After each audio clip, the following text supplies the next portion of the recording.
I need something, it'll be at my doorstep by 8:00 tonight. You know what I'm saying? Like, that's fucking nuts. However, it makes us lazy. You know what I'm saying? We don't want to do. We have so much instant gratification, and our dopamine levels are so sky fucking high that it's like we're on this constant dopamine rush. We need to constantly chase the next high and get the next thing in order to make us feel, you know, complete. And so, yeah, do hard shit. Do a lot of hard shit.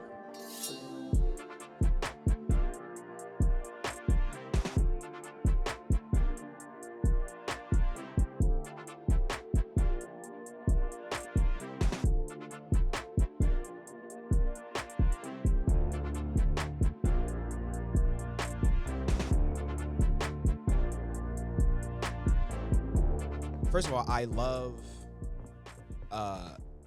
I've now begun, whatever the word is, to love mixed martial arts. Right. Part of why I wanted to get into it was because,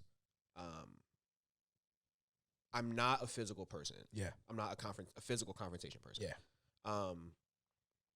I think, quite frankly, physical altercation scares me. Right. Yeah.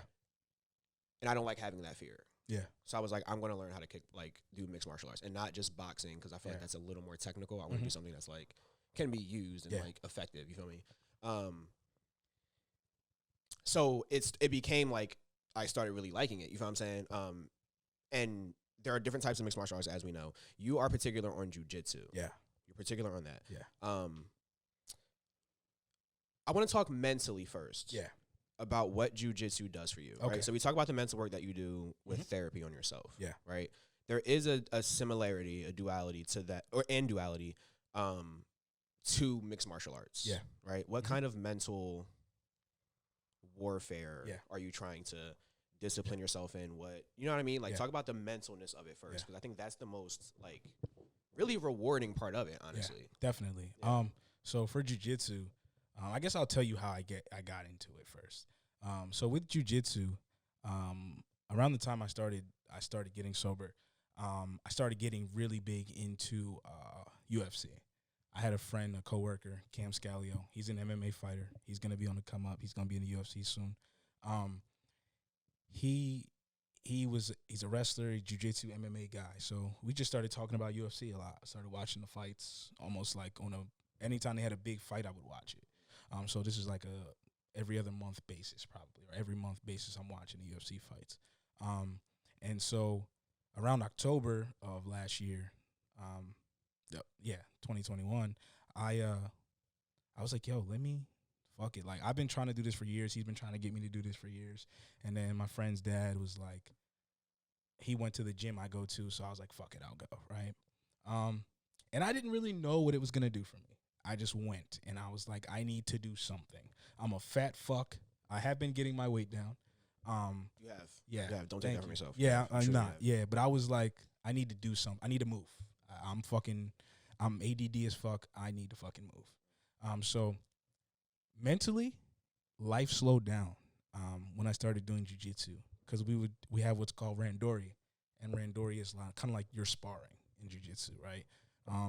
And so, you know, when you're allowed to participate in randori, it's usually when you get your first stripe. You get your first stripe on your belt in like a couple weeks after a couple classes, and they let you go into randori, and you can roll with a white belt or you can roll with a black belt. You know what I'm saying? You roll with somebody who's ahead of you, below you, and where you're at. And you get your ass kicked, and it sucks. And you kick a lot of ass too. But you slowed, like, I realized that everything just slowed down. My brain, I'm not claiming this now, but I was a constant overthinker. And I was like, how the fuck do I stop overthinking? And once I rolled randori and realized I had no thoughts, I was like, okay, this is how you stop yourself from overthinking. So you come here every time you can, and you participate in class. And I was going through a lot at the time. And literally, I just watched my thoughts just slowly, one by one, just slow down, slow down, slow down. And then life started slowing down. And then that's when I was like, okay, like, this is something that's going to help my mental. And this is something that I can pick up and put down at any time. So, like, there's been times where I couldn't go. Okay, I can't go, so I'm going to swing these fucking kettlebells. You know what I'm saying? Like, I'm gonna do something to help me keep going and keep moving. For Because sure. I need my brain is the only thing I've got. I only get one of them, so I got to make sure that this motherfucker gets his oil changed. You know what I'm saying? Gets a nice That's- little wax, and Bro. polish. Sure. If you start treating Speak your on it. brain like a fucking muscle, like your body, you'll work on it. Like that's Yeah. how I feel, bro. That's why I like the duality of like going to therapy, Yeah. but also kickboxing. Yep. Like you know what I'm saying? Like you have to stay sharp, like just in all. Yeah. You feel me? Like Mhm. just stay sharp, bro. But Have you ever taken a striking art? So I have not. However, going back to, like people like Jordan Peterson and even Joe Rogan, like jujitsu, they call jujitsu skilled violence, right? Because one thing you're learning how to do is choke people out. It's called the gentle art too, because it's based off self-defense. It's based off of how can I, if somebody's bigger than me and somebody's on top of me, how can I get them the fuck off of me, or how can I control them from my back or standing up, right? Jiu-jitsu was designed to help the little guy or woman, be able to take care of the person that was bigger than them. And so Jiu-jitsu is the only self-defense art I've taken. However, I'm probably going to start doing some Muay Thai or probably Muay Thai and maybe some MMA striking, because I need to learn how to. I think every man overestimates how good they are at defending themselves. I think Underestimate? overestimates how good they are at defending themselves. Most fights end up on the ground. Let's take weapons out of it, right? Most fights end up on the ground. I'm pretty sure, bro, if we move all this stuff and I mount you, I know it sounds a little crazy. I mount you. I understand. Yeah. Even though I'm sparring, you'll probably start to panic eventually. Or if I grab your neck and I'm choking you from like behind, rear naked choke, you're going to start to panic. What jiu-jitsu does is it teaches you how to be in really weird and really fucked up and really bad positions, but not panic. So if somebody takes my back, I know what to do when they're taking my back. It's not instinctive yet. I'll probably have to think about it, right? But there's this thing called subconscious competence, where you do something so much, it just becomes something of who you are. And that's why I wanted to do jiu-jitsu, is because like I want to be able to defend myself. I need to learn how to strike. I can't throw a punch with my left hand and save my life. I got a nasty right, a nice little jab, but bro, if somebody needed me to throw my left hand, I feel like my body mechanics would be like, what the hell? Like, I don't do this. This is not natural. You know what I'm saying? When I used to slap box. Mhm. I used to be southpaw, and I realized how just just scientifically, I understand where southpaw does not make any sense. Like, you feel what I'm saying? So when I went to kickboxing for the first time, he switched. He's like, that's out the door. We're not doing that. And I was like, what the fuck? Like, it was just, everything felt awkward, but now I get it. Like, you feel what I'm saying? But I want to talk to you about that too, because I'm actually about to start jiu-jitsu this week. Next week. Hey, let's go. So my gym does jiu-jitsu and kickboxing. Yeah, do both. Yeah, so I do kickboxing now, and then I had a talk with my sensei, and he was saying like, you can start fucking with the jiu-jitsu if you want to. You feel me?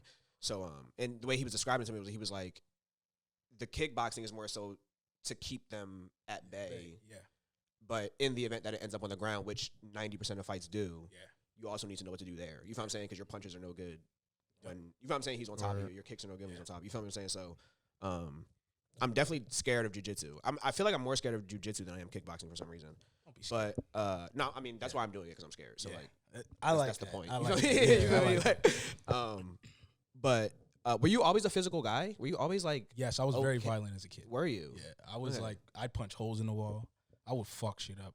I remember there's this wooden beam outside of my house, and my friend Terrell could tell you about this, bro. I was so pissed, I just kicked that shit and broke it in half. So I've always been I was a violent kid. Not crazy violent, but I definitely like to fight. I like to talk shit, and I like to fight. I was a bad motherfucker. Okay. I was a bad kid. But yeah, I was angry, so I was always very physical. However, I had asthma, so I couldn't play football, like the physical things, you know what I'm saying, that kids need to like crack somebody in their fucking head. Couldn't do that. Mom Deuce was not having that. So I played baseball. I was definitely a physical kid. Like, I always played sports, baseball, basketball. I played a little bit of football, volleyball. I was definitely physical. So yeah, I was a physical kid, and as you get older, you try to realize, okay, well, I can't punch a motherfucker in the face, because now I can go to jail for it. So I need to do some other things that'll help me address that shit. You know what I'm saying? I can never see you being a violent guy. See, that's what everybody says, but no, there's very few people that know me from childhood. So if you knew me from childhood, you know that, G is definitely an angry motherfucker. motherfucker, or was an angry motherfucker. Okay, because I'm not angry anymore. Okay, I'm glad I met you at the time I met you. Then, yeah. I'm glad I kind of wanted to. So I kind of wanted to touch upon something that, like you said. Yeah. So you were saying how, like, well, you said a couple of things that I actually like. One was when you were like, when you're moving, your mind can kind of slow down. And I kind of wanted to connect that with what you said with jujitsu. Yeah. Because I did jujitsu for a little bit too and everything, and it's just like, it really is therapeutic. And I was reading something recently, and it was saying that a lot of the stresses of the new age men today is because we don't have a hard enough life. And it makes a lot of sense, because when you think about it, we realistically live in the future, bro. Yeah. And this is the easiest time to ever live, because you can get anything at the fingertips of your hands. And just like you, I love to read like history books. And as you know, back in like the primitive days, even reaching the age of 25 was a blessing. And usually men that reach the age of 25 killed at least 3 members. So it's like, and usually in those times when you were inside of your households and in your community, all to do was just have fun and things like that, because their life was so hard. So in retrospect, I just find it very interesting that, like, you know, we have everything now that we live in the future, but that primitive, you know, gene inside of us is like, we need to be doing something hard. And I feel as though, and even with like myself, that's why I like to go hunting, I like to go shoot, I like to go work out, and I also do Muay Thai shit. So it's like, if my life gets to be like just a little bit too easy or whatever, I do feel like that, you know, that heart rate thing, like you just chilling, like, yo, I should be doing something or something like that, or just subconsciously stress just comes upon. But like, I like what you said. And like, I really do think that all men should be doing some type of martial arts or something hard in their life, because it really will take away the stress, because your body gonna be like, damn, I can't wait to relax, bro. You feel me? Yep. And like you said it perfectly. Like, we, at the end of the day, whether as fucking complex as we are and as much as we can quote unquote reason as people, we're fucking animals. We are animals. And so we do have a very primitive nature to us, right? One of the reasons why men usually stick their dicks everywhere is because, just from a primitive standpoint, you're supposed to plant your seed as many places to reproduce, right? For a woman, she wants to find one partner who's going to stick around and take care of that damn kid, right? But as men, I think, like you said, we have everything right now, but we negate our natural primitive needs all the time. So movement is one of those things that's natural to us, bro. Like, you come out the womb kicking and screaming, you know what I'm saying? You're ready to go. Unfortunately, you know, we have to crawl before we walk, but we definitely need to move. And I think you said something like, our lives are a lot easier now, and they are. We can get anything we need. Bro, I need something, it'll be at my doorstep by 8 o'clock tonight. You know what I'm saying? Like, that's fucking nuts. However, it makes us lazy. You know what I'm saying? We don't want to do, we have so much instant gratification, and our dopamine levels are so sky fucking high that it's like we're on this constant dopamine rush. We need to constantly chase the next high and get the next thing in order to make us feel, you know, complete. And so, do hard shit. Do a lot of hard shit. For sure. So we had a question, just to even piggyback off of this. You got an interesting take on men not being bitches. Yeah, don't be a bitch. Facts. Expand on that a little bit. Where did that mindset come from? A lot of fucking David Goggins shit. You know, Joe Rogan, fucking, like, you know, don't be a bitch. I think a lot of us, we bitch and we complain, and then we do nothing about it. You know what I'm saying? We have to be in control of our emotions. I think we're way too emotional. Not that you shouldn't show emotion, right? But your default response to something shouldn't always be to fucking cry. You know what I'm saying? Like, cry when you need to. Don't waste your tears on trivial shit. You know what I'm saying? Like, if somebody fucking dies, bro, don't try to be a tough guy and not fucking cry. You know what I'm saying? Like, let that shit go, right? However, because somebody rejected me, or because something's not going the way I wanted it to, I don't have to break down and fall apart. Like, relax, bro. Relax. Stop being so emotional. You know, realize, okay, when is the time for me to show emotion, and when is it the time for me to have a better default response to those things, instead of being just emotional and getting upset and falling apart. Like, no, slow down, bro. Like, relax. I think that comes back to like the accountability. Yeah. Like, because if you realize that you have to do something about it, you're now accountable. And these are the same people that we were talking about before who don't take accountability to themselves when they're the only person in the room. Yep. You see what I'm saying? So like, how can you take accountability when you're not the only person in the room? You know what I'm saying? Like, I feel like it all circles back to that, bro. Yeah. Like you can change, and like I'm starting to like the older we get, you more to understand that. Like, bro, you literally are in charge of your life. Like, yeah, definitely. You will make your life what you want to make of your life. Yep. And like, period. You feel what I'm saying? Like, yeah, it's really that simple, bro. But I feel like I got that from I heard that from It's crazy, bro, because I heard it on the Joe Rogan podcast like forever ago, like a long time ago, and obviously it sat with me, and I feel like like right after I heard it and kind of like internalized it, you like were tweeting it. And I was like, bro, like, it's kind of true, bro. Yeah. Like, it's okay to feel shit. I'm not even mad if you feel shit in the moment. Yeah. If you're sensitive, bro, and something literally, something small makes you cry, go ahead and cry. But as soon as you're done crying, come up with a solution. Yeah. Like, you feel me? It's okay to cry, bro, but like, figure it out. Figure it out, bro. Yeah. Because life continues, bro. That's what men do. We problem solve. Yeah, bro. And a lot of us are lost. Yeah. We don't know how to problem solve anymore. Like, But see, I think some of that has to do with like how some of us were raised, bro. Yep. Because there's just some individuals, men, and like I'm speaking about men that, and what's the best and what's the best way that I could say this? It's like they fold, bro. Like there's a lot of men that I know and peers of mine that I know that if a situation comes to them, they consistently fold, or they'll just like they just don't know how to just like push through. Like I don't know like the words for it, but I feel as though it's something that resilience. Yeah, bro, they're not resilient. You feel me? Like they don't have that initial like dog in them as like a man. And like and recently I really started noticing it, and like it's something interesting to me because it's like how like in the world that we're in and how easy that we live in, it's just very interesting to me how some individuals fold, but also too, you never know how an individual was raised. So that's why I never like to pass judgment on certain things, but it's just like, damn, bro. But I more so have pity because it's like your emotions are going to lead you into destruction if you don't understand how to just be a man and push through. It's the upbringing. Yeah, some. I mean, even going back to like, and again, not to, but seeing it with kids today, coaching, whatever. Most kids are coddled, like they're spoon fed everything. Yep. So then they get into that kind of repetition of how they're spoon fed. Things are supposed to be given to them. Yep. Somebody's supposed to figure it out for them. Yeah. You get older, nobody ever teaches you how to problem solve, and then you're put in a position where, you know what I mean, you actually need to do that, push through. And you don't know how. Yeah. Hey, I want to talk. Me and Bree was talking about this yesterday, Breeze, and I think it piggybacks well off of what you just said. I was talking about how like I always wanted to like we talked about it before. Like I want to create the life that I want for my kids. Like I want them to be able like if I have a daughter, bro, she's spoiled. Like I just know off the top. Like that's what you know what I'm saying. But then I know you've heard this because you've heard the Joe Rogan podcast too, where they say like, I'm gonna fuck up the cycle, but it's basically a cycle of like.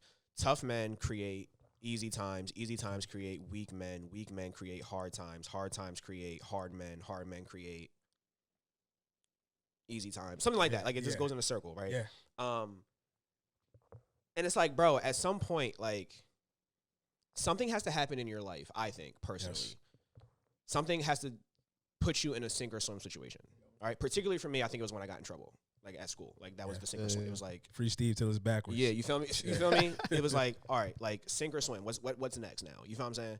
And I feel like I really want my kids to be great and have what they want and la. But it's like if they're spoiled, there is going to be an edge to them that they won't have because they didn't experience it. And maybe in part it's probably because you took them out the hood and they put them in private school and you did whatever the fuck you did. You feel what I'm saying? Right? Which was doing good by them. But now your kid's a bitch and doesn't you know what I'm saying? Like you know what I'm saying? Like it's like So they gotta like go ahead, it's just the idea that like and I think that's why I think I also adopted the like always looking up to something that I fear challenge because it's like do hard shit. I had that, but now I understand that that's what it takes. Like you can't coast. You can't not You feel what I'm saying? Like, you're going to get hit with shit, bro. And, like, that's going to happen. Like, it is. You feel me? But, like, the decision that you make in that moment to be like, either I'm a bitch and fuck it and I'm defeated, or find a way. Yeah. You feel what I'm saying? Like, that decision that you make, I think, shapes in that one moment, that one thing. You make that one decision, and for the rest of your life, you will now know in those decisions, you know that there's a way, and you will always find it. And you feel me? Yeah. And spoiled kids might not have that. You feel what I'm saying? It's like a double-edged sword. I want to touch on that being a spoiled kid, because I was an only child, so I was definitely very much so a spoiled kid. However, even though I was spoiled, like, one thing my mom would never let me do is quit anything. So her thing is, you start something, motherfucker, you're going to finish that shit. You have to finish it. I don't care if you like it. I don't care if you don't like it. You just have to finish. And I remember my senior year of high school, couldn't play. I was on a volleyball team, varsity volleyball team, and I couldn't play. My grades were terrible. Bro, I went to every practice. I showed up every practice on the promise that I could play on my senior night. Senior night came, I didn't play. My coach didn't play me. I think his thought process is a very important game.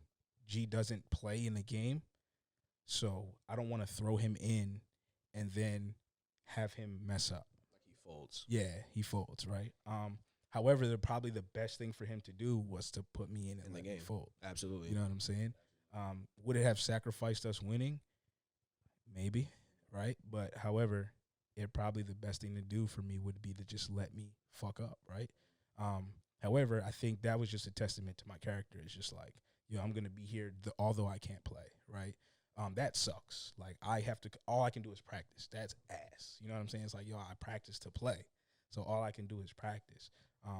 But like I said, I was a spoiled kid, and life is hard, bro. And so when life started throwing me fucking curveballs, bro, that inner bitch had to die. Like, or else it's just like, what are you going to do? You're just going to sit here and you're going to be 300 pounds and you're going to be beating your dick and lonely and sad and your hair, you're going to be bald in the back. You're going to be, you know what I'm saying? Everything's going to go wrong. You know what I'm saying? Like, because life going to go on and nobody going to come save you. Nope. Nobody. Save yourself. Word. Save yourself. Word Save up. your fucking self. Yeah, that's real shit, though. Bees, I say all the time, Bees. But it's interesting, though. Go ahead. I'm sorry. Oh, no, go ahead, bro. All right, I just want. It's a compliment to you. Ahead, don't lose your thought. It's a compliment to you. I think also like you get pieces of like things that like you hold on to, and something that Bees always said was like, bro, you need to know how to defend yourself, not relying on the government. He was like, you shouldn't rely on the government. And he was like, and just that idea of like instinctual. I don't want to say defense because you don't want to always be on defense, but the instinctual awareness. You know what I'm saying? And defense is a part of that. But like, just like, bro, be able to wiggle. You know what I'm saying? Be able to protect yourself. Be able to hold your ground. Be able to physically. You know what I'm saying? Like shoot shit. Yeah, like learn how to shoot shit. Right? Exactly. Yeah. Like you feel what I'm saying? Shit like that. You feel me? So like, I feel like that also contributes to like that. You feel me? Like just the physical necessity. Yeah. I think. But see, that actually comes from though, bro. Like, I'm gonna tell you a quick story, right? You also that shit comes from real, like, yeah, bro. So that really comes from like my first like my first couple of days in boot camp, bro. So when I was there, bro, I remind you, like, what was only winning there? Like, I just turned 18 type shit. So when I went in there, it was all grown ass men, bro. 20s, like in their 20s. I know that sounds like regular now, but they was in their 20s and 30s and shit. And when I went in there, bro, everybody got a bald head, skinny, all of that shit. So it would really made me really realize that like it's a dog eat dog world. When I remember I got to my bunk. No, this is even before my bunk, bro. You just have motherfuckers in there that you already know what type of time it is. They're gonna look at you crazy, all types of shit. So I remember it was like this is reception. So it's just a room with like just 50 bunks in there and just a big ass like open shower type shit. And when I walked in there, it was just mad people in there. Everybody just talking, getting to know each other, arguing, whatever, playing cards, all of that shit. When them boys said, "Oh yeah, shower time," why are grown men laughing and smiling and all that weird shit, bro? So I said, okay, you feel me? Like we just had they gave us peanuts and what was it? The little fruit can and like a bottle of water. That was our dinner for the night. So I'm like, okay. You feel me? I seen enough Joe movies. It ain't about to go down like that. You feel me? So took the top off of my took the real shit, bro. Took the top off of my fruit thing, and you know, like a can or whatever. Peeled the can off, and what you do is I took my shoestring and you tie it around your waist, and you tie it, and you take the shoestring and you put it in the loop at the top of the little can mac, and you got you a little, you know what I mean? You feel me? So after that, I was like, okay, it's you're either gonna be a bitch or you gonna, you know what I'm saying, handle your business by all means. And no matter if it's 100 motherfuckers in there and you by yourself, get down. You feel me? So it's like that right there. And then ain't nobody do nothing. So after that, I was just like, oh, I can get myself prepared for anything, even if I'm willing to die for this shit. So after that, I was just like, bro, the world is cake, bro. And then also too, once we got situated into our actual bunks and shit, another situation happened where, so my last name was Brown. So I had like the first bunk next to the door and shit, and it goes by like the names. And I remember it was this country white boy, motherfucker had to been like 6'2", bro, 6'3". And when you in there, it's first day, so people trying to be super soldiers and stuff. So you got motherfuckers trying to tell people to clean. Me, I unpack my shit. I'm laying on my bunk, I'm reading my Bible. You feel me? I already swept my shit. I'm minding my business. You don't walk into nobody else's bunk or nothing like that. So he walking around playing super soldier. This motherfucker kicks my bunk, and he like, yo, you gonna sweep? After that, it's like once you're able to do that one time, no, like it's like the order of alpha males, bro. And after that, it's like, yeah, like you like you're good. And once I realized the world is just literally just built like that and built primitive like that, you have to lead with defense, lead with I'm willing to die for anything about myself, and motherfuckers will respect you. Yeah. So yeah, that's Stand where for that shit something comes or from. die Because I for was not nothing. born with that shit, bro. With defense. Bees, I got a What question. happened? I got a question for you. What's good? Are you telling me that niggas be molesting and raping each other in the military? Like in the showers and shit? Yeah, bro. Oh no. Yeah. Whoa, really? Yeah. Nah, son. Yeah, bro. Oh no. Imagine What? you washing up and dude just you see a shadow come up behind you, just stand behind Bro, you. I'm like, what? sir. Bro, I didn't know these niggas was getting down like that. So I need to know kickboxing. Shit. That's out of power. Yeah, bro. Bro, Yeah, bro. that's Motherfuckers that is blew. like that. Damn, bro, that's scary. Yeah, bro. Damn. So that's why you gotta and bro, mind you, bro, and mind actually and to vouch for it too. You know who Shamel is, bro? Shamel. Yeah, I know Shamel. Me and Shamel went to school together. He was in there with me, bro. Mm. He was the only person from up north, bro. That's the crazy. only person from up north. And you got to take care of your business. So he can vouch for me. You feel me? Damn. Yeah. It's a bad. I didn't know that the military. I knew the military was crazy because my cousin was in there, but I didn't know y'all niggas was giving it up like that. Right? Gang. But like that's really in like reception, bro. That's like the first like couple days before you get to like the unit, because it's just open. People fight. People do all that weird shit, bro. Nah, bro. Other than that, like, nah, bro. This shit. Other than that, this shit kick, bro. You know, the only thing you probably got to deal with is like racism shit. But if you check motherfuckers, that's it. You're different. It's just like the regular world, bro. Yeah. Very interesting. Very interesting. Yeah. I think this is also in line with what we're talking about. I feel like it is. Yeah. Maybe I'm wrong, but I'm willing to gamble. There's some overlap here. Overlap or underlap. Along with some of your ideologies. Yeah. You have a very interesting ideology about porn. Yeah. You strongly advise against watching porn. Yeah. Talk about that. First of all, I tell you all the time. Yeah. That I love when you say this. Yeah. Like I just feel like it's just necessary, and I feel like no one's saying it, and I feel like it's just destroying people. It is like it's like under the scene, behind the scenes, it's fucking people. Behind You the know what I'm scenes, saying? killing people. Yeah. So talk about where that ideology came from. Okay. So yeah. When I was 7 years old, I got introduced to porn by an older cousin. He put it on TV, right? He stayed at night, put it on TV. And so at 7 years old, you're like, what the fuck is this? Because clearly, naturally, man or woman, you see sex, it's going to make you feel some type of way. And it's like, okay, well, what is this? Why is this happening? You know what I'm saying? And why do I feel this way, right? But then also, too, like, you know, porn also was, like, in the woods. Like, you know, there's always like porno magazines in the woods. I don't know if you guys have ever experienced this growing up, but there was always porn in the woods, like outside. Porn was like always outside.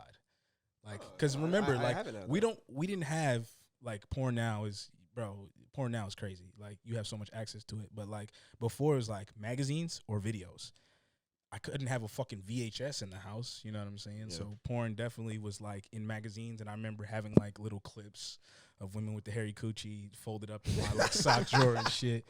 Back when they had the gush bush. Like, I remember that as a kid. But yeah, I got introduced to porn really early. And I would say by 11, I knew that there was like an issue because I was always wanting to watch it and always wanting to consume it. That's so young. It's so young, and that's what's frightening is that there's nothing anyone could have done, right? Like, my older cousin didn't really know what he was showing me. You know what I'm saying? Like, he's just showing me like, look, this is interesting, right? But yeah, I was watching it a lot, and then like in high school I was watching it a lot, and it's just like it just gradually was like my response to everything. Like, yo, I'm happy. Fucking, I'm about to go watch some porn, bro. You see some titties on the screen. I'm sad. I'm gonna go watch porn. I'm horny. Like, it didn't matter. Like, my default response was like watch porn. And I never, like, I wasn't like an awkward guy. I wasn't the uncool kid, right? So like, it wasn't that I didn't have access to people or women or anything like that. It was just that somebody introduced me to this, and it just spiraled out of control. And so definitely by the time I got to adulthood, I started to realize when I was in a relationship, I wouldn't watch it. This is how it started. It's like, when I was in a relationship with somebody, I wouldn't watch porn because it's like, I have a person here, right? However, I had a lot of anxiety around sex because sex was always through a screen to me. You know what I'm saying? Like, so when it was time to go have sex, I would be like freaking the fuck out in my head. So I started drinking to kind of quell that. Wow. And so like, it was like, all right, well, I'm about to sling this dick, and I need to get drunk to do so because so I don't feel anxious. So yeah, it was just like I had way too much access to it. And I think the scary part for me is that there were things in my life that kind of forced me to even retreat deeper into watching porn. So like, I grew up in a very religious household, so sex was shamed. Sexuality, shame. Right? Which is going to make you taboo. We don't talk about it. So it's like, okay, if I can't talk about this, I'm going to go hide and go look at this.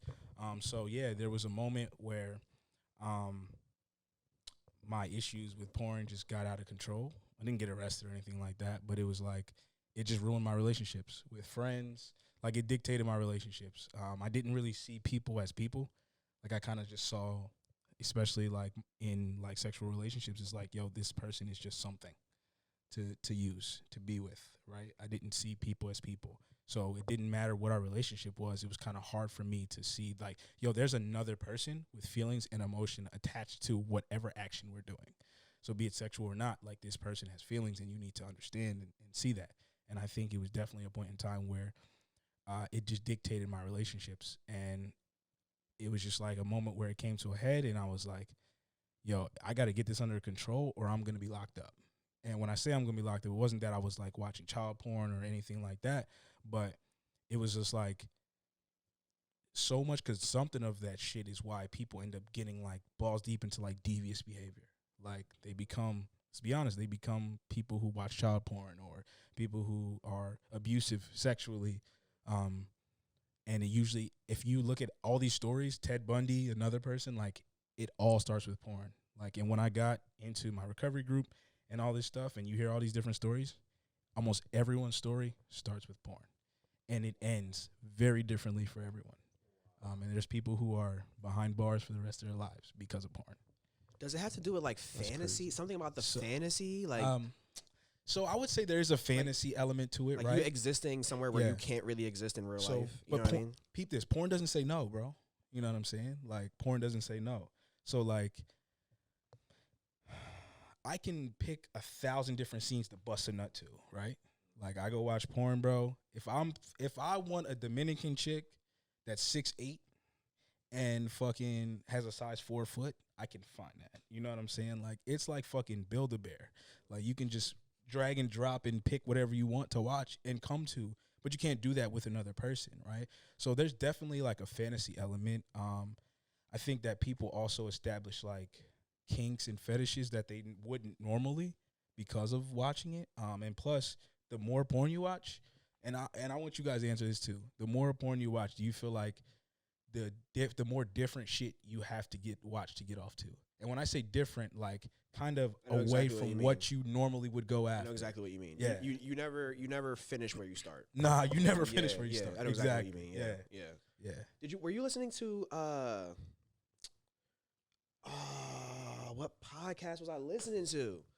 And they were talking about how like porn is also dangerous because you start with like, okay, I just like vanilla missionary. Yeah, vanilla. Right. And then it's like, okay, cool. Now you like doggy style. Now you like spanking. Now you like choking. Now you like punching. Now you like, and you just kind of like gradually get, you just get like you just naturally evolve. Yeah. You feel me? Like, definitely. So yes, to answer your question, yes, that is 100% yeah. thing. So, and that was me, man. Like I said, I never struggled with women, but because I was consuming porn so much, just the act and idea of having sex or being sexual freaked me the fuck out. And I would always be anxious as fuck. And I, like, when I started talking about this, I was like, yo, I want to talk about this because I want to let people know that you don't have to be a weirdo. You don't have to be on, and people I've seen deal with this issue too, with people on the spectrum. Like, you don't have to be, because everybody thinks of like the guy watching porn as like the chubby white nerdy dude in the dark. Right. Like, I am far from that. You know what I'm saying? Yeah. And like I said, I never had issues with communicating with people, with, you know, women romantically, or and being attracted or finding someone who's attracted to me. Like, that was never a problem. But it was like the porn was definitely an issue. So like, I wear this bracelet, Fight the New Drug. It's an organization that their whole thing, and this is something that I piggyback off of, is like, not that I'm anti you doing this, right? Because if this works for you, go do it. However, consider before consuming. So consider your choices. See how this porn affects your brain, your heart, and your world, right? Like, a lot of people don't know is niggas love amateur videos, right? Niggas love to watch, her ass fat, and this is some chick that I can have access to, right? Because this is a quote-unquote amateur video, right? It's just like somebody recording in their home. However, you don't know if she was drugged. You don't know if she was coerced. Or you don't know if he was drugged or he was coerced or they're being trafficked. You don't know. And for a lot of people, they don't realize how much porn fuels human trafficking. Like, and so when I got into that, and when I started seeing that, and when I got into like recovery and trying to deal with this and address this issue, it was just like, holy shit, bro. There is a really dark hole that you can walk down and you can never come out of. And there's a lot of people that are behind bars now because of porn. Like I said, bro, it's a very slippery slope. And look, I support sex workers. Like, if you want to be a sex worker, you want to go do that, by all means, go ahead, right? However, be careful, because this world is not going to grant people a lot of grace with certain things. And so, like, I'm glad that I've got a hold of my issues with it when I did. Probably before 30, you know what I'm saying? Like, I've spent the last 3 years working through this shit, and by all means have not been perfect, but I'm way better than where I was. Like, I give y'all, like, I'm 90 days sober from watching porn now, so I'll clap it up for myself. Indeed. Yeah. That's it. And I've gone like spouts like this before, but I think this time it's so intentional of what I'm trying to do and where I want to be. And I know, like, if I'm gonna be the best person I can, the best friend, the best brother, the best son, the best everything, the best artist, like, porn can't be a part of my life. Like, bro, I gotta be connected. Bro, this is the self-work, bro. It all comes back. You feel what I'm saying? It all comes back. It all comes back. Yeah, thank you.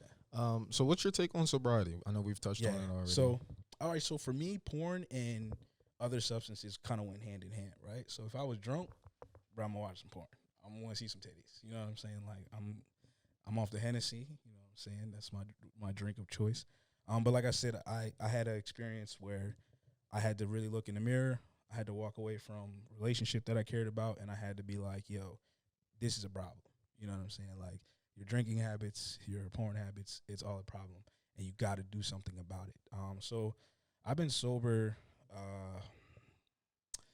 maybe like 800 some days now, coming up on 900 days. Yeah. That's nutty. Yeah, and like I said, it took me hitting rock bottom to get there. Like I had to lose a lot of things that I cared about. And so like I think I would say the first 2 years of my recovery was like an apology tour. And when I say an apology tour, it was just like I am changing my behaviors because I want people to know like, hey, I've changed. You know what I'm saying? Like I want to, be a better friend. I want to be a better partner. I want everybody to know I changed. And then when I realized that your recovery can't be for other people, it has to be for you, that's when I feel like just another gear went off. And there was a moment during the pandemic where one of my mentors was just like, yo, I was like, yo, when does this shit change? Like, when am I going to feel better? Like, when I've been doing all this work, I'm not drinking, I'm doing all this shit, and I don't feel better. And he just said, surrender. And that's so cliche, man. Everybody tells you to surrender, but it was something that he said in that moment or something that just clicked for me in that moment where I was like, I'm burning the boats, bro. I can't go back. So we're going to get dropped off on this island. We're going to set these boats on fire, and we're going to fucking go full steam ahead. And you can't go back. You know what I'm saying? So figure out whatever the fuck you have to do to get it done, but you can't go backwards. And so that was where I think, like, this pandemic is definitely something that catapulted me forward. Because, look, I've been sober the whole time. When everybody was drinking and doing push-ups and shit, my ass was just raw dogging life. As you should. Being sober. So, yeah. I don't know, bro. I just feel I don't know, bro. I'm very big on just the work you're doing yourself, bro. Thanks, bro. Appreciate it, man. Thank you. Because nobody will make you do it. Nah, nobody. So therefore, you don't have to do it. If no one holds you accountable, you don't have to change anything. Yeah. And it's easy to do that. Yep. It's easy to get in a relationship and be like, found the person. Yeah, I'm happy. Don't got to do anything. Yeah, I don't got to do anything. Safe. Most of us don't like do the anything. door closed behind I me. I was just about to say that. Most of us don't. Bro, how many relationships have you been in your life? Serious ones? Yes. 3. A Okay. fourth maybe for honorable How about mention. you? I'd probably say serious ones 2 or 3. 2 or 3. Me, same thing. But I realized there's always that moment where you hit cruise control. And like I look at everything like this now, right? We wait till shit is breaking down to do something about it, right? Our car, we want to go and rehab our car once the fucking engine's going, right? However, if you just constantly maintain, like you constantly get oil changes, you constantly are doing maintenance on your shit, it'll never break down. It'll never break down. Same thing with your relationship, bro. If you're constantly having uncomfortable conversations and you're maintaining, it's not going to break down. There might be a time in relationships where we've all been through breakups, right? And it's just something that needed to end. It's not bad, you know what I'm saying? It's not a bad thing. However, there's usually like a defining breakdown moment, right? Instead of, no, I've constantly been doing what I'm supposed to do. We're constantly maintaining this thing, and we just realize that this thing can no longer be maintained, right? So then we sell it, we move on, we go forward, right? Bro, I think I want to add to that because I agree with you. I think I was telling Bree about this actually. I think you date a reflection of what you are in that time. Yes. You know what I'm saying? So in that pocket of time, Yeah. you wanted, even if it's a personality that you wanted for yourself, you know what I'm saying? Like you then date the person that can kind of like mirror that for you and like have that. You know what I'm saying? But then like all things, it's a phase. Like you're just you're figuring yourself out. Yeah. And you hit this part where you go, okay, maybe I want to date someone who's super fun and like adventurous. Yeah. But that's probably because you're in that pocket of life that you want that. Yep. So you're just like getting the person who will, Yeah. you know what I'm saying? So I feel like all relationships that fail are like, they did what they had to do in that moment. Yeah. You know what I'm saying? Like, it's just like how you dress different, you ate different foods, you know what I'm saying? Listen to different music, you dated different people. Like, you know what I'm saying? Like, it was just, it's all part of you. It's all just a reflection of you. I don't think it's a failure though. Like, me neither. That's what I'm saying. Yeah, I don't think it's a failure. I think it's.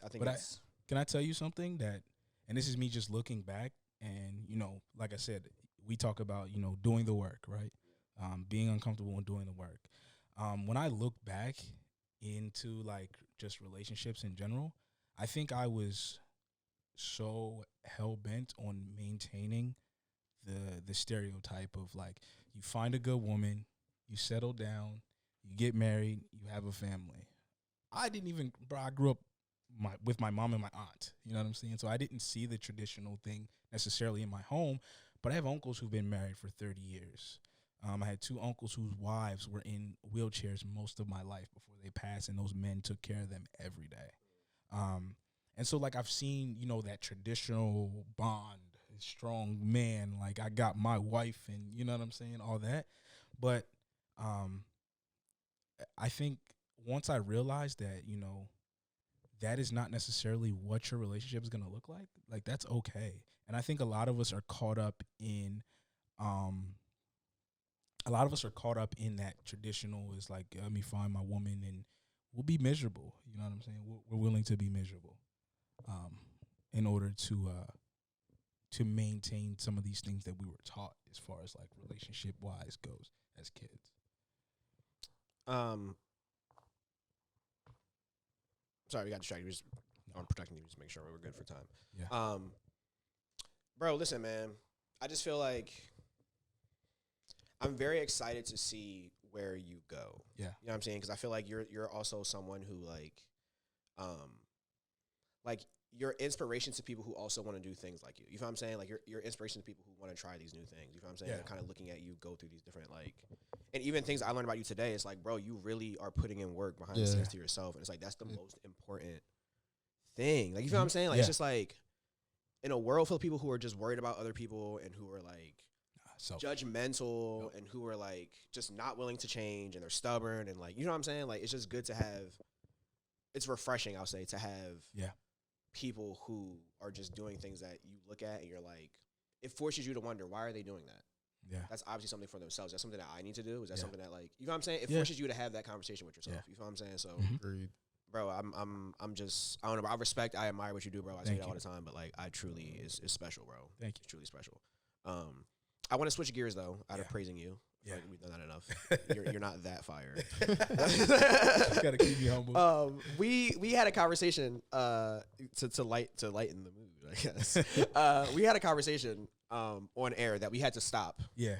Because we thought it was good content and we were like, let's just make this organic and it'll happen on camera. Yeah. You believe. I believe. Okay. But I'm starting to potentially have a thought about this. Okay, you've put some consideration into the facts or into the subject. It's came up, and I think I see the point. That's where I'm at. G thinks Joe Rogan is the feds. That's what he thinks. He thinks Joe Rogan might be the feds. Bees. Okay. I think. Look, he yeah, might Bees, be tap in. Bees, tap into this. Bees, tap into this. Bees, tap in, bro. Tap in real quick. Let me say why. Right. So. Go ahead, bro. I love the content that Joe Rogan makes. I think he got a lot of shit for being a real person during this pandemic. I think he's somebody who's held big corporations accountable to their bullshit. And he's gotten a lot of flack for it. I don't agree with everything he does, right? But I think that during this pandemic, I was like, yo, why does it seem like Joe Rogan is the only one that's questioning the status quo? And why is he being ashamed for questioning the status quo, right? But then I started thinking, like, yo, could he be like a dual agent? Could he be like a provocateur of some sorts in order to galvanize a certain group? Because people love division, especially the powers that be. So if they can make something or someone seem divisive, or if they can pay someone to be divisive, you know what I'm saying? And we all have a number in which we're willing to tap out for. And so sometimes I question whether or not $200 million was that number, because that's a lot of money to give to someone. And I don't care who the fuck you are, bro. You give a motherfucker $200 million, they're gonna change. I don't give a fuck what you say, bro. You give me $200 million and I'm a millionaire, you know what I can do with $200 million, bro? Even if I'm worth $50 million, me being worth $50 million is not me being worth $100 million, is not me being worth $200 million. Like, and so forth and so on. So, like, I sometimes wonder if Joe Rogan is a paid provocateur by the state. The redacted. I'll say redacted. Yeah. The redacted. Bees, do you want to? I'm sorry, I like you were about to. I was gonna ask the same Yeah, thing. Bees. Bees. I want to get your standpoint first. So the reason why I started listening to Joe Rogan was because he like you said during the pandemic, he will always have like adverse views and things like that that would seem like the common person would think, and he's on a big platform saying this. So it's like, oh wow, you feel me? Like the common person has somebody that's thinking the same thing. So the world is not all crazy. You feel me? But then as you listen, because I used to listen to Joe Rogan every day type shit.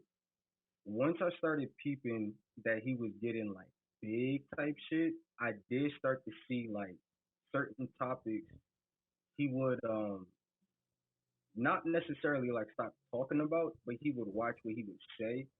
But because at first I was like, all right, because there was a past video that was talking about him being like a Mason or whatever type shit.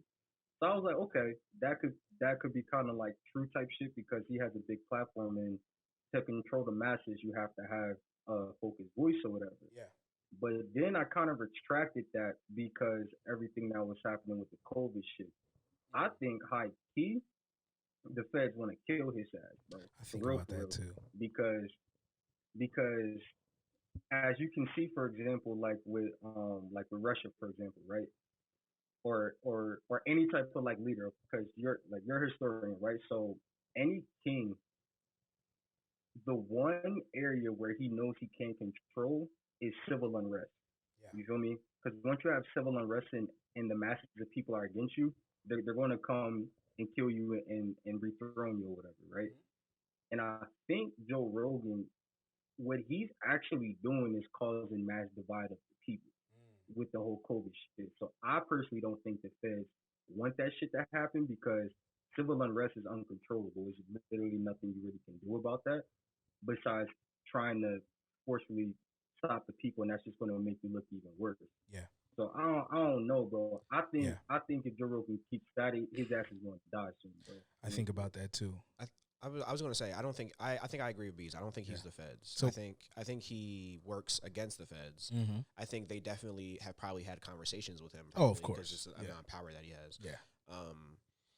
The reason why I don't think he's the feds is because don't get me. Let's preface this. I am 1,000% not okay with him slinging the N-word around like it was whatever. I'm not okay with that. Yeah. I will say this. I have learned a lot from Joe Rogan. Yes. I still will hold you accountable to the fact that you were saying some nut-ass shit. Yeah, definitely. But in doing that, in being objective, you did teach me a lot of shit that I like absolutely. also now like live by. Like that don't be a bitch shit, bro. That's like I'm terrified that my kid's gonna be a bitch. I almost want to like set my kid up. I might like throw some coke in my kid's like car and had a cops had a cops like come do like a Beyond Scary Straight shit just to like frame him. You know what I'm saying? Because I don't want him to be a bitch. Like that is so true. It's so true. It's like find a way. Like I like he taught me a lot. However, I don't think he's the feds because I think he has a lot of his own opinions. Like he seems like he's not one person. You can't put him in a box and say he's liberal because he's not. No, you can't put him in a box and say he's right winged because he's not. Like you know what I'm saying? Like he's everywhere, and I think he mimics kind of like that student of life thing. Yeah. So I feel like he's too objective at most times. Yes. Right. He's not perfect, but at most times he's objective enough that it seems that he would hold his own had he been placed with something that was moral compass tipping. Okay. Got you. You see what I'm saying? Like it seems like it just would be a little. It seems like it would be a little harder for him to be swayed than the average person. I also think he's I think he might be the perfect catalyst to start the race war. Like I feel like if there's a giant, if mass chaos, BZ, you talked about something like civil unrest, right? BZ, you're in the military, bro. Yeah. You were in the military. Mm-hmm. You have you ever heard of the King Alfred plan? The King what? The King Alfred plan. Mm-mm. All right, so the King Alfred plan is like this conspiracy theory that cities were designed in such a way that at any given time they can be controlled. And it was basically like designed to kind of keep black people in check who were in cities. Like if these niggas get too wild, like the cities are designed by the highways and things like that can be shut down at any given time, right? So it's basically like this martial law blueprint, right? And so I think that if the powers that be benefit from mass chaos, mass hysteria, which we've seen over the last 2 years, the rich have gotten richer, you know what I'm saying? I think that this is like the perfect, Joe Rogan would be a perfect catalyst to be used as like you said, somebody who can divide people up. People are so divided over this guy. Like, it's actually nuts how upset people get. They're like, he's just sowing misinformation. But when we go and look at the stats, bro, like, this motherfucker was right. Like, he's been wrong. He's been wrong. He's been wrong. He's been wrong before. There was a lot he's been right about. I've also seen him be stubborn about being wrong. Yeah. He's the kind of person who, like, even if you tell him that he's wrong and you can show him with a screen, he'll still, like, right. Or he'll try to pivot in a way that, like, what I was saying technically wasn't wrong because I was, you know what I'm saying? Like, it's like, bro, just take the L. You know what I'm saying? And that's what I mean. Like, you're allowed to like things about him and not like things about him. Yeah, you know what I'm saying? That's anybody. Yeah. And I encourage that for anybody to be objective in that way. Like, you know what I'm saying? Like, kind of like extract what you don't need from people. And then if you like the fact that they teach you how to not be a bitch, then just learn how to not be a bitch from them. Yeah. You feel what I'm saying? Like, Definitely. type shit. Yep. But that's one of the on the wrong side of the chart. That is one of the things I don't like about him is that he can't be proven wrong. Yeah. And that's why I feel like we as a people, we just get very cult-like following. So like we like somebody, they can do no wrong. It's like the LeBron James effect. Yeah. I like LeBron. He's the GOAT. Fuck it. You can't confuse me, Rise. Like, you can show me science. You can show me this. It's not happening. He's the best. Yep. And it wasn't until recently that I stepped back and was like, Jordan is the best. It's scientifically proven, statistic-wise. You made me realize it, Tay, actually. I took what you said to me to every single fucking person I know. And the same exact way you presented it, I was like, that's the gap between Jordan and LeBron. And they were all like, and I was like, yeah. I don't know what that is. I'm curious. We'll have Tay talk to you off camera. That's fine. Yeah. He's going to put it to you in a way that makes it feel like you're the one who said Jordan was the best. I'm telling you, that when he said it was no other. Yeah. You feel me? Yeah. And I feel like Joe Rogan would wiggle his way out of that. Like, you feel me? Like, you can't. Somehow, some way. And I changed my whole opinion, bro. I was like, Jordan's the GOAT now. Like, it's fine. It's undeniable now. I hope it's still changed my Bron. mind. It's still It's Bron. still Bron. It's still Bron. But I like the argument. Like, I'll let him push it to you, and then you can tell me. Perfect. That works for me. Yeah. All right, listen, man. Let's wrap this up. Got you. I think you're going to beat, if we take a couple more seconds, I think you're going to beat Frankie Hill. I think that was your goal of today. Yeah, that was my goal. Yeah. G said he wanted to be the longest episode, and Frankie Hill, I think, is at 148, and we're at 148.34. Yeah. So as we wrap up, I think you'll take the title. Yeah. Listen, man. We want to thank you for being here, bro. Thank you for inviting me, man. Amazing talk. I think you have so much to give our listeners, bro. Thank you. Yeah, bro. This was soulful, bro. Thank you. I appreciate that. Indeed. Yeah, this is a good pod, bro. You definitely have to come back, bro. I'll come back, man. Do you want to tell us real quick what you are working on? Yes. So I have my debut solo artist EP coming out this summer. Elite. Title? Yeah, I'll give the title. Okay. The title is called Ephemera. Ephemera. Yeah. Ephemera is coming soon. Yes. Ephemera is basically like the act of enjoying something temporarily. Okay.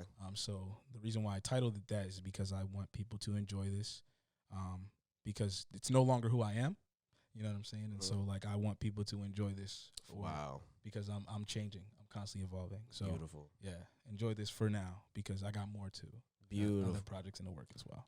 Bro, the mentalness that goes into the work, man. It's just, you know what I mean? Thank you, bro. Listen, y'all, one more time for the greatest cast ever. My name is Steven. I go by Ugly Steven on Instagram. It's your boy I Robinson03 _ all platforms. Can I do my outro too? Yeah, let me get through my cash first. I need you to not overstep. Okay? I didn't know if I was supposed to do it or you were supposed to do it. I didn't know. Yeah, I'm gonna cue you in. All right. Got you. We can edit that. Do it in post. Let's start over. I'm Ugly Steven. I go by Ugly Steven on Instagram. I Robinson03 _ all platforms. Yeah, and it's your boy B's on everything. And then we got Korean Tay _ behind the camera. And then we got G. William Samuels, a.k.a. Naughty by Nature, NAWTYBYNAYCHA on all platforms. Yes, sir. Be on the lookout for that new coming EP, man. Yeah. G, thanks for sitting down with us, bro. No problem. Thank you. We appreciate it. It's the It's game. this side, y'all. Take care until next time. Be well.